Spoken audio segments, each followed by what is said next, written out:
Hey everybody, welcome back to Valley Growing Gardens YouTube channel. I just thought I'd give a really quick update on what's going on out here in my little tomato house. It is just a pergola that we throw sides on to keep the weather going. And you know, we've had some really cold nights, but the days have been doing okay. We're still getting the mid 60s, it seems like almost every day. And the tomatoes are going strong. Today is actually October 7th, so pretty amazing to have this kind of stuff going on. This is my beautiful African blue basil that I use to attract the pollinators, and it's just lovely. And then you've got your cherry tomato here going really well. We've got some, well, that's more cherry tomatoes going, getting ready to pick. We definitely have some disease and things going. We've got some pink Berkeleys here. They're just about done. I think there might be a couple tomatoes left on them. Yep, there we go. That I'm hoping to harvest. Let's see here. There you go. There's a nice little pink Berkeley. Just give it a little bit more time to ripen up. There's a couple more pink Berkeleys down there we're trying to ripen up. Here's another pink Berkeley. It'll make it. These are the Amish pastes. I just picked quite a few of those. We got a pretty good little picking from those just now. And then over here we've got some Brandywines going. And wow, that's a pretty good group of Brandywines up there. Got some Brandywines that are just about ripe, not quite, almost, there we go. But you know, to have October 7th and have that kind of production still going on, I'm pretty happy with that. These are beautiful. This is they're not ripe yet. We're gonna hope to get them ripened up here. These are the Black Beauties. They're gorgeous. They do really, really well here for me. Black Beauty. Got a lot of those going right now. This is a Cherokee Purple. It's pretty hefty little Cherokee Purple there. That guy's gonna make it. He's starting to get some color on him. As long as they start getting some color, what's really great about that is that you could stick them in your greenhouse, or you could stick them in the windowsill in the kitchen. You see there's a little color. As long as it's getting some color, you take that tomato in. Even if you hear that there's gonna be a frost or it's getting too cold, they can't be out here, just put them in your house on a counter or in a sunny window and it'll ripen up for you. Here's another. This is a green zebra. Look at the beautiful green zebra. See if I can show you that he's got some color coming. There you go. There you go. You can see he's getting some color. You can see on green zebras, you know that they're getting their color. When they start turning that kind of chartreuse color in between the greens, that's when you know he's ripening up. And let's see, we've got a lot of moisture going on, so we're gonna see some powdery mildew starting. These plants are going down. Really nothing you can do about that. It's just life, and that's what's gonna happen. The plants are just about shot. So here's an unripe green zebra. So you can see the difference there. That's what an unripe green zebra looks like. And here you go for a ripe green zebra. Obviously a big difference. You see the color, I call it kind of a chartreuse there. Let's see if I can focus this guy. There you go. So you can see the striping on him. Let's see. There you go. We'll go this way. We'll get a little bit better picture for you.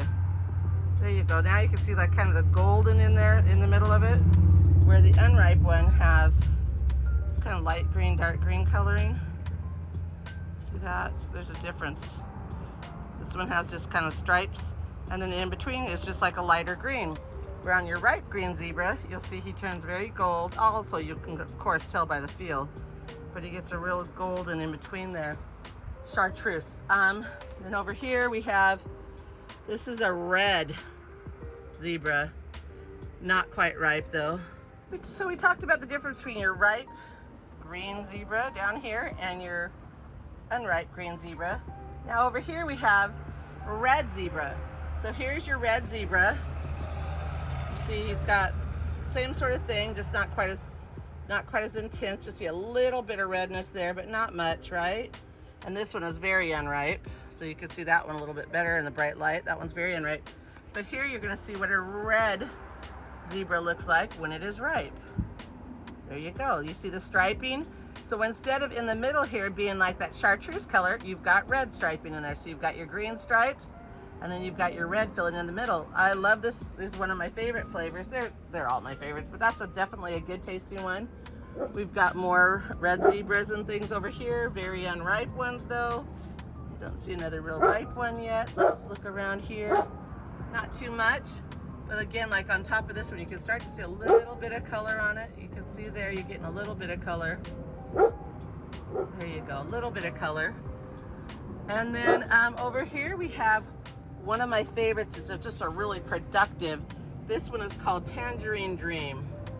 Might not show real well because it's kind of shooting into the sun right now, but this guy grows prolifically, like on bundles like this, which is not quite ripe right now, but this guy's pretty ripe.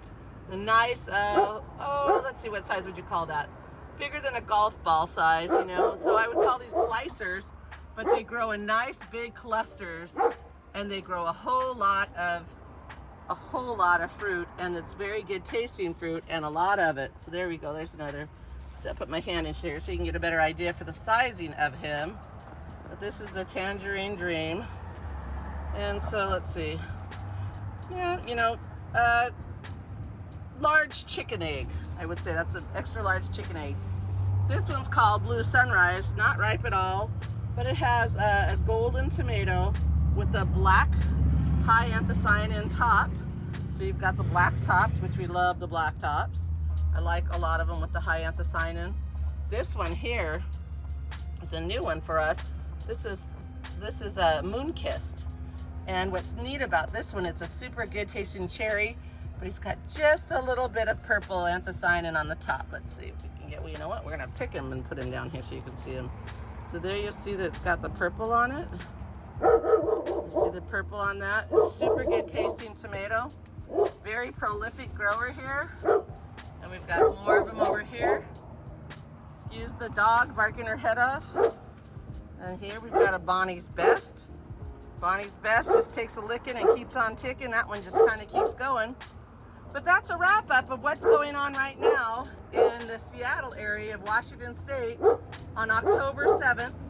Yes, they're just about getting done, but we've got production still going on, people, and we're still getting tomatoes. We've got a lot of tomatoes still going.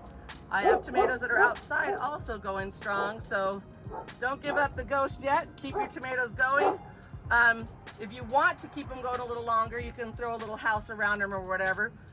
The plants are still going to go down. With our maritime northwest weather, we have a lot of moisture in the air, and the powdery mildews are just going to hit them, like here.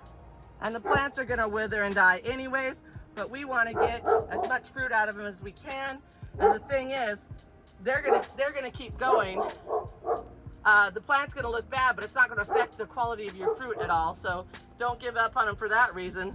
But you know, the only thing that's nice about this little cover that I have up here is that when we get some heavy rains, which we've been having some heavy rains here the last couple weeks, it keeps them from having so much water that they're splitting. You know, a lot of times your tomatoes get a little dry and you end up with a lot of split tomatoes, so you want to pick right before that. Well, I missed telling you about this one. This is a really gorgeous one. This is called my Sacred Heart. I love the Sacred Heart. It's super good tasting beefsteak. This is not a particularly big one, but you can definitely see the shape of the heart there. And that's a really nice, productive. So enjoy and come and see us for all your growing needs. We have all kinds of organic plants, but grow your tomatoes, grow your fruit, keep it going. And come and see Valley Growing Gardens in the spring to get all of your plants that you might need, and a lot of varieties, lots of anthocyanin types, and lovely, lovely tomatoes. And nothing we grow here tastes bad. If it's bad, I'm not growing it a second time. So it's kicked out. All organic, heirlooms, and open pollinated. So have a wonderful time and enjoy this fall harvest of tomatoes.